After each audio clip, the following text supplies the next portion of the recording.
This is the final review of the Chinese romance drama. Love Between Fairy and the Devil is one of the most sought after since it got aired in August 2022. The huge success of the drama sets trends. Netizens locally and internationally are talking about the great efforts the producers made to achieve greatness, making it one of the favorites for Chinese drama lovers in recent times.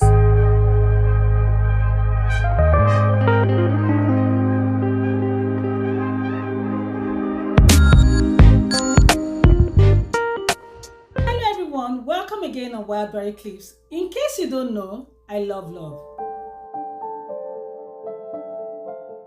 This drama is a must-watch, don't miss out. They started pre-production in 2020 and started shooting the drama itself in February 2021 and wrapped up in June 2021. Then the post-production took them another 1 year for it to get ready, after which they aired the drama itself August 7th, 2022 all through September 2022. The historical fantasy romance drama series, 36 episodes long, was adapted from a novel with the same name, Love Between Fairy and Devil, which was written by Jiu Lu Fei Xiang, who is widely known for her numerous works such as Blue Whisper that also got recognized and produced as a live drama. Love Between Fairy and Devil was directed by Cāng Lán Jué, who is known for his numerous outstanding works, starring Esther as the goddess of Xian or Cāng Lán Jué, known as the Orchid, and Wang, who is also known as Wang. He featured as the Moon's Supreme Lord Devil, Don Fan Chin Kang. They are both the leads of this aesthetically beautiful drama. The drama itself have all the elements that made it a beautiful fantasy Chinese romance drama. It has the reincarnation, forbidden love, hidden identities, a very arrogant, cold male lead falling in love with a vivacious, beautiful, kind-hearted female lead, and again the attachment part. The part where we say the knight in shining armor or an important personality in the society, somebody like that, making her his only weakness. Oh yeah, we get it. The narrative of Love Between Fairy and Devil is straightforward, coherent. It is very easy to understand. It's not like people have not done falling in love or fairy tale stories, but the producers were able to make the drama theirs. The screenwriter was able to hold the audience spellbound with the twist and plot of the story and the effortless combination of comedy and romance. The drama used different genres to portray the story: love, war, hatred, unrest in the society, discord, family, trust, friendship, blackmail, sacrifice, dedication. The Indian word will say bogera bogera. They use all kinds of themes that you would find in almost every Chinese drama. Like I said in the first impression, the plots are so dramatic. Most of the major roles in the drama has their own background. They have their motivations, their intentions, which actually added to the already very steamy situation. Entangled in a love so forbidden, intriguing, so powerful to eradicate more than 50,000 years layers of hatred, deeply entrenched in between tribes of different realms, allowing the cold hands of hatred and war to totally take over their realms, that continuously throw them all in massive bloodshed, heartbreaks, families in perpetual woes with the loss of their loved ones, but above all, love conquers all. The drama portrays love as the greatest of all, that heals all wounds. Just like in the case of Devil and the leaders of all the realms and the citizens, love conquered all. The story also showed love as sacrificial, that was shown through various characters, as in the case of the first god of war, Lady Chidi, who sacrificed her life for the safety of all, so as to imprison the powerful demon in a magical tower. It was also shown through the female lead, who is the goddess of Xian, whose tribe was destroyed and later got reincarnated as a low-rank powerless fairy, who sacrificed her life for peace to reign in all realms. We also have Zhang Linghe, who featured as the supporting sub-lead Cheng, the current god of war, who is the triangle in the love story of fairy and devil, who sacrificed his love for her happiness. They also portrayed love as selfish through Xu Haiqiao, who was featured as Lord Ronghao or Lord Aishi, the protege of the first god of war who got double personality of good and evil because of the intense love and dedication he has for his master, and would go to the end of the world to bring her back to life, or even go as far as sacrificing the whole world. For me, a coming back to life is a waste of time.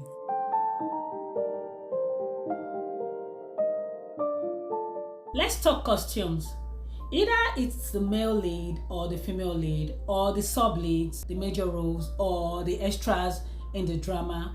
The producers were very detailed up to the very last. They invested both their time and finances in making sure that every scene and every costume portrayed each character, their roles and tribes perfectly. One of the things I love again in the drama is the headpiece designed for each character, especially for the male characters, which may not be viable in other historical dramas. I also love Lord Chidi's war costume. Aside the lead, the sub-leads also got cute costumes. The second god of war, Chang Han, and also I love the costume of Lord Aishi. Now let's talk set designs and the scenes. I admire the effort of the producers in how they designed the set of every tribes and realms. For instance, the fairy realm, they were all looking regal. Every scene was ethereal with the perfect lighting, color palette, aesthetically lovely special effects. The scenes were indeed heavenly. The fairy realm was designed to express the rich Chinese culture, while the moon realm has a hint of medieval-like set design. I feel kind of connected, I feel immersed by the beautiful display of art and culture through this drama. It is splendid. When I was reading up their story, I saw that they used different special effects company up to like 13. Which means they would only have to achieve the best. That's like a perfectionist. Special effects, the architecture, the special effect of the magic itself. The CGI and graphic for every tribe and realms were meticulously attended to. Take for instance the Aishi realm with the dark and gloomy look. The color effect was surreal. It is believable. Another superb graphic effect for me is when Dongfang Chenka summoned the dragon and his hell flame sword. That looks cool, man. At the end of it all, also the actors, the casting was perfect. Every actor in that movie went out of their way to give it their best. And I tell you, there are some unique scenes in the drama that leaves you awestruck. Is the two-dimensional painting scene where Rong Hao and Chang He entered the painting. They looked like they were in a real painting. That scene uniquely portrays the beauty of China's culture. Another scene for me is one of the scenes where the knight in shining armor saved the fairy when he made her so tiny in his palm. That was so beautiful and complex, and they pulled it off. In the fairy tale aspect of the drama, the producers made a long-lasting effect on the audience. And the producers introduced to us a universe where there are pink skies and cloud whales, a beautiful flower haven, a breathtaking beautiful CGI that leaves every audience in awesome fantasy dreamy world for a long time. In my opinion, it's acceptable. This drama has set the bars for what upcoming romance dramas must aim for. Love Between Fairy and Devil successfully depicted the enchanting fictional universe that is appealing and acceptable to romance drama lovers and of new fans in the same category. The producers of the drama indeed gave us all the best flavors that made the rom-com almost a perfection. And I loved every bit of the visual. Trust me, I love it. Love Between Fairy and Devil as a satire. They made an example through the drama that one must learn to accept fate. With every changed fate also comes law of karma. Disaster follows. As in the case of the first god of war, Lord Chidi, who changed the fate of Lord Ranga. They also made another expression of the devil gives you something and takes more from you. This was shown through Tasui, the ancient evil god, who bewitched and manipulated Lord Rongao for more than 30,000 years due to his blind desires, love and dedication. In the process, he dined with the devil and trusted the devil as he realized too late that he might have done wrong in trying to revive his master. It was too late when he also realized that he doesn't want his master's hard work to be tainted because of the good works she has done in the past before her first death. No show without its rough edges. Now I'm going to rant. Spoilers, yes. We all know that there's no movie without spoilers. No matter how good that story can be or how perfect they went in their production and all bogera. For me, the last scene was balderdash. It was rushed. How can you tell me all that love story and end it that way, man?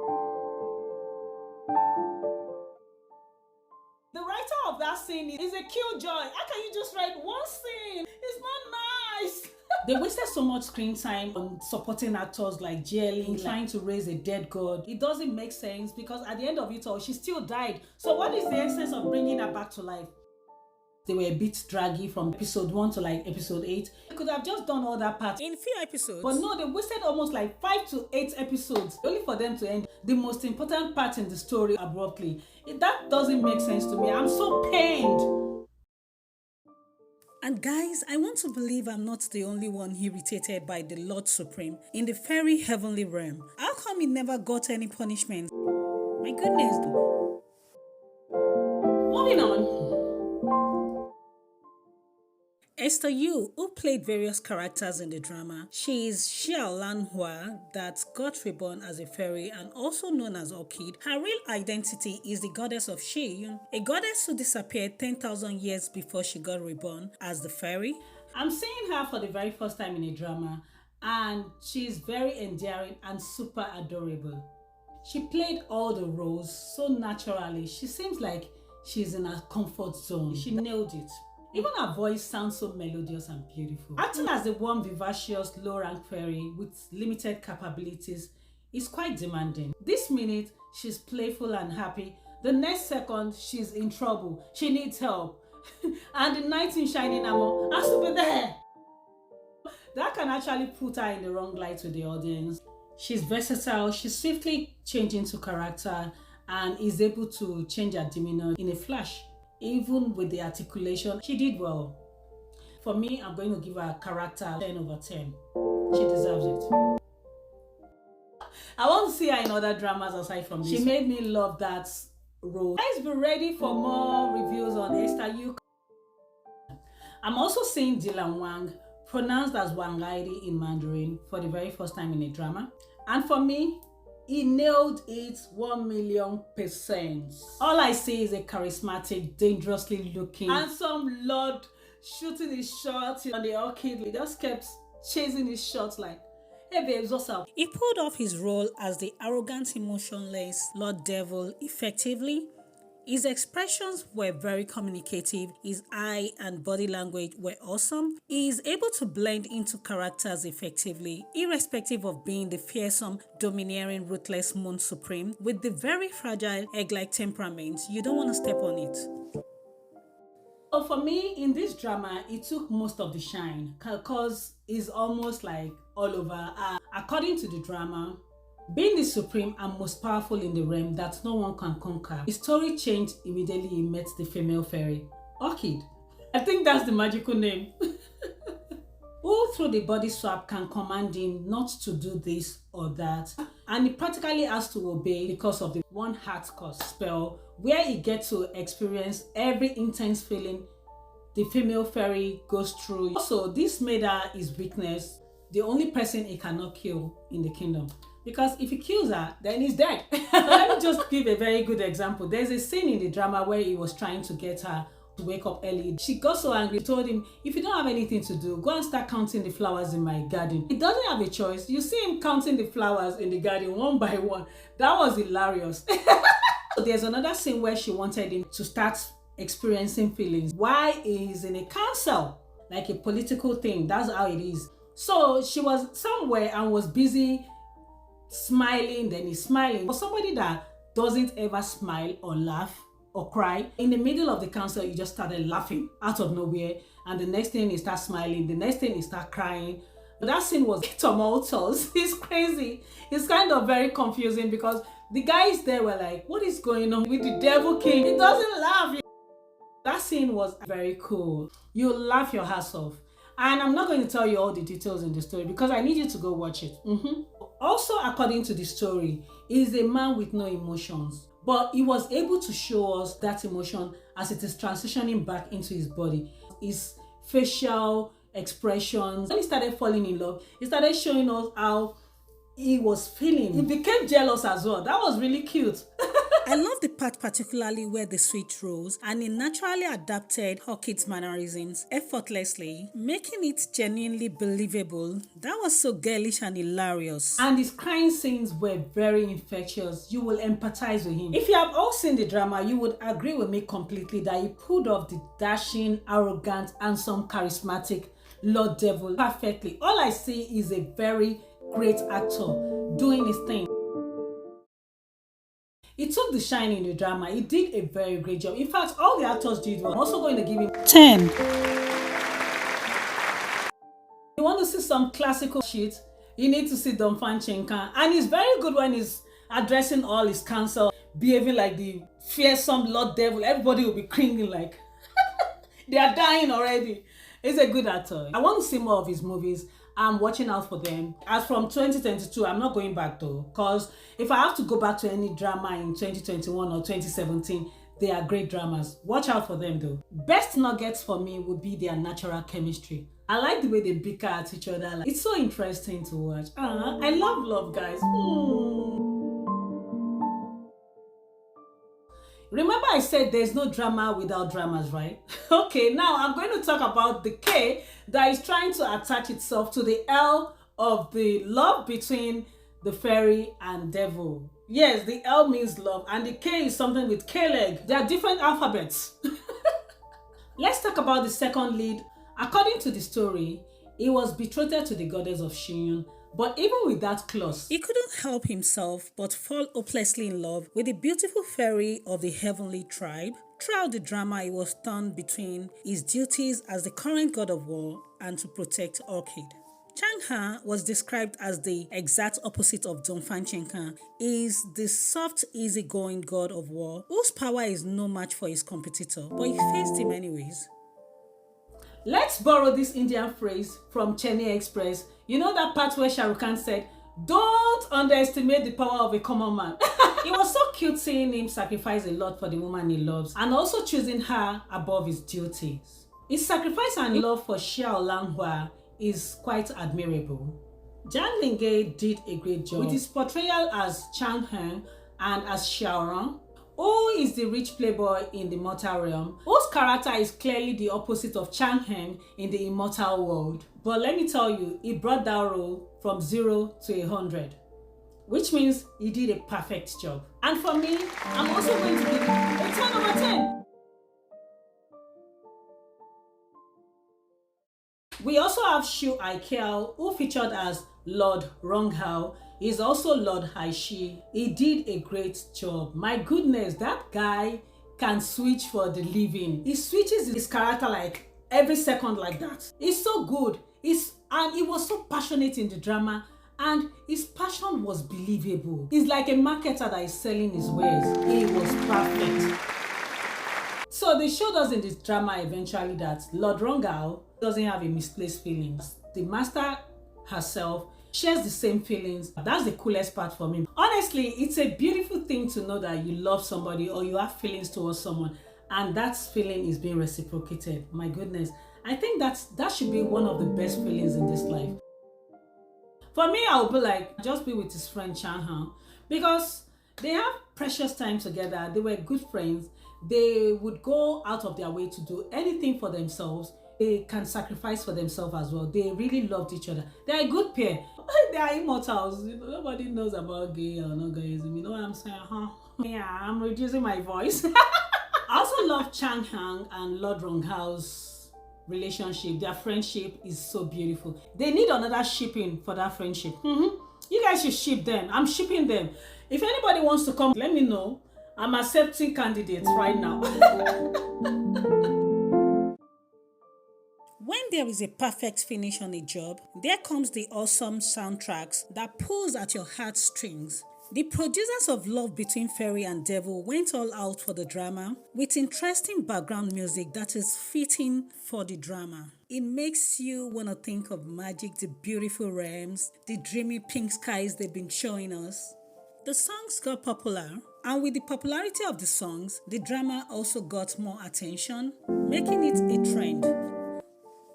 Shall we also give a round of applause to the directors? They did a marvelous job. The marketing team, set designers, the actors, the behind the scenes, the aesthetics of the drama, the beautiful work they were able to eventually produce. Everything was just perfect. Everybody worked together to achieve greatness. I'm going to score them 8.3, 4.5 stars. I'm still angry about that last scene. Let me say I'm a hater of the last scene. I'll leave you on a quote that says, "Love and hate have a magical transforming power. They are the great soul changers. We grow through their existence into the likeness of what we contemplate. Our hearts were drunk with a beauty our eyes could never see." Overall, the story expressed that love has no boundaries and that love transcends all and can also change fate. For everybody that has stayed this long to listen to my rants and my reviews, thank you so much. See you in the next drama. I'm wishing you guys